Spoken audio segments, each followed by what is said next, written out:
Why doesn't anyone care about the watchmaker Raymond Weil? Well, let's try to figure this out. It is 1:30 p.m. Let's get down to business.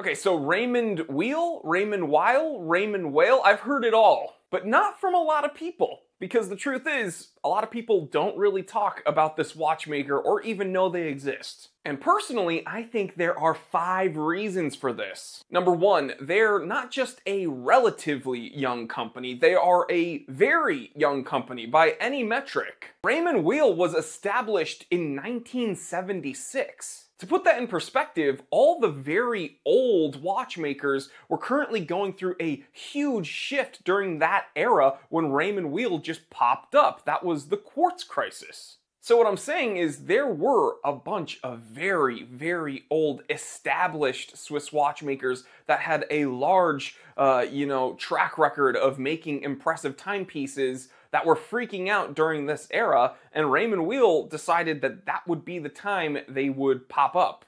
And I'm not sure if that was good or bad for them. The second reason is that Raymond Weil does not produce or sell very many watches a year. And this is going to be kind of like a chicken or the egg thing, and I'm going to explain this in a moment. But most recent data shows that Raymond Weil sells about 200,000 units a year.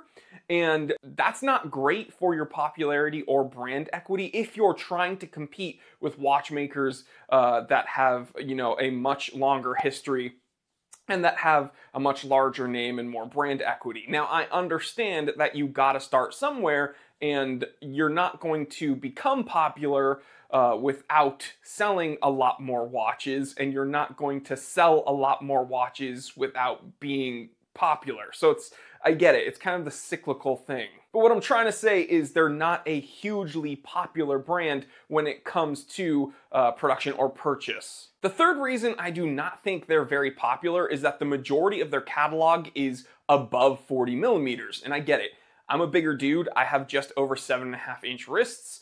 I can pull off over 40 millimeter watches just fine, but the truth is a lot of people out there do not want to wear things over 40 millimeters. That's just how it is, and I learned a lot about the kind of sampling of the consumer base just by being here on YouTube. In my comment section, I mean, that's valuable as heck. If I were a watchmaker, I would just study my comment section because I get to see what all the common gripes are. I kind of have a finger on the pulse, so to speak, of the enthusiast consumer base, and it seems like a lot of people just simply do not want to wear watches above the 40 millimeter mark, and the majority of Raymond Weil's current catalog is like 42 millimeters on average. The fourth reason, I think we're on number 4, that this company is not very popular is because they do things like selling these tank homages for over $1,000, and I know what you're thinking. It's like, well, it's reasonable. It looks like a nice watch. Yeah, but it's quartz.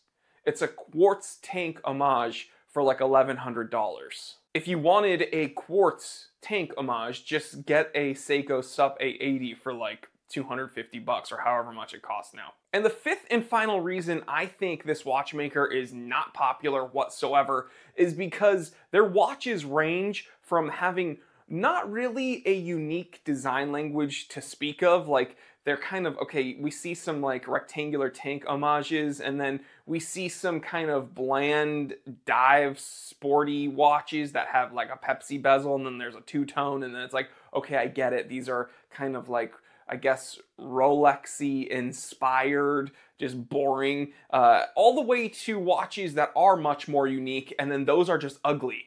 So there's really like no winning here. There's one series, the Milsim, I don't know how to pronounce it. I'll put a picture of it, which has a crosshair dial, which I actually enjoy. But other than that, a lot of their watches are either just incredibly boring or incredibly ugly. There's not much in the middle there. Now, I know for a fact not a lot of my viewers own a watch from this watchmaker, but if any one of you is watching right now, please sound off in the comment section and let me know your experience with one of their watches. Which watch do you own? Do you like it? Do you think it was worth the money? And yeah, I learned from you just as much as you learned from me. So I'd love to kind of garner your perspective on this topic. So I will catch you there, and I will see you on the next one. All right, guys, stay happy, stay healthy, stay blessed. I'm Jory Goodman. At the Time Teller, always remember, I didn't invent time.